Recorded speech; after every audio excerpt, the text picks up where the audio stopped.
Welcome back, boys and girls. It's Mrs. McGowan, and for tonight's story, I'm going to read you another Clark the Shark book. This one's Clark the Shark Dares to Share. All right, let's see if he learns about sharing. All right. Clark the Shark loved school. He loved his teacher, and he loved learning. But sometimes Clark got a little mixed up. One marvelous morning, Mrs. Inky Dink told Clark's class, "Time for show and share."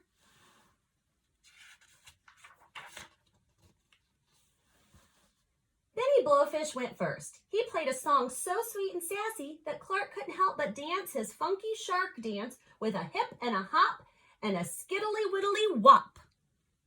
"Sit down, please," said Mrs. Inky Dink. "But I was sharing too," said Clark. "Sharing is caring," said Mrs. Inky Dink, "and everyone must learn to wait their turn." "I get it," said Clark. But he didn't really. At Reading Roundup, Amanda Eowiggle won a scrumptious prize for reading the most books.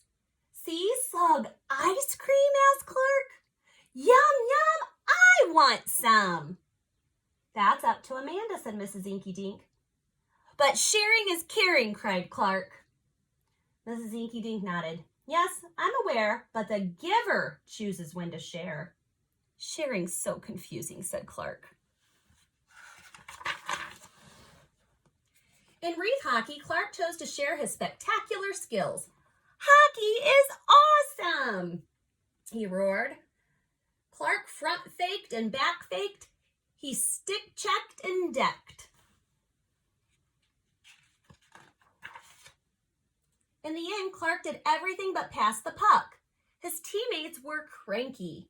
"Hey, hotshot, let someone else score, why don't you?" said his best friend, Joey Mackerel. "But we all shared the win," said Clark. Coach Krabby scowled. "A win is not okay unless we all get to play." "Sharing is complicated," said Clark.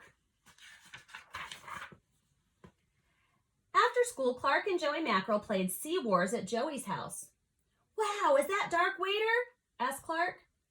"Best birthday present ever," said Joey. "Want to play with Fluke Seawalker?"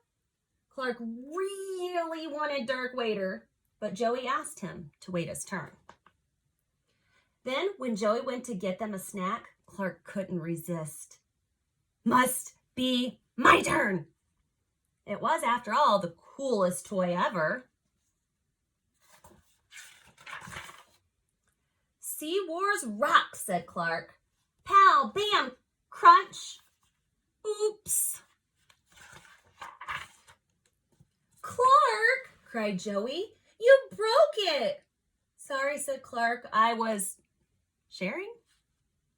Joey shook his head. "That's not sharing," he said. "That's taking and breaking." Clark the Shark swam home, befuddled and bewildered. He didn't understand sharing at all. And when he arrived, Clark found he wasn't the only one who didn't get it. "Mom," cried Clark, "my cap! He borrowed it, he bit it, and now it's ruined." "Teething or no teething," Clark's mother said, "that was no way to treat a cap." So she told his brother to ask before borrowing, but she told Clark, "You have heaps of caps, and if you have a lot, why not share a lot?" But Clark didn't want to hear it. He swam to his room and socked up a storm. "Sharing is caring," Clark grumbled. "It's not taking and breaking."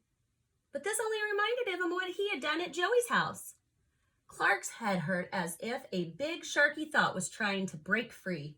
So sharing is waiting your turn, letting everyone play, the giver chooses when, not taking and breaking, and giving what you got a lot of? Sharing was confusing. But, thought Clark, it also might be worth getting right. "Mom," he asked, "will you help me bake something?" The next day, Clark gave Joey a homemade krill cake and a great big Sharky apology. "I think I'll share this with the whole class," said Joey. "Really?" said Clark. "Really," said Joey. And when Amanda Eelwiggle saw what the cake had been cut up, she said, "You know what goes well with krill cake?" "No, what?" said Clark. "Sea slug ice cream." And just like that, she scooped her treat onto everyone's plates. Clark the shark looked around at all his classmates enjoying cake and ice cream, and he got a warm, wiggly feeling way down deep inside. "What is it, Clark?" asked Mrs. Inky Dink. With a ginormous grin, Clark broke into the sharkiest funky shark dance ever. And this time, all his classmates joined him with a hip and a hop and a skiddly-widdly whop. "Sharing is sweet," cried Clark the shark. All right, I am so glad that I got to share this bedtime story with you tonight. I hope you guys all have a good night's rest, and I will see you soon. Good night.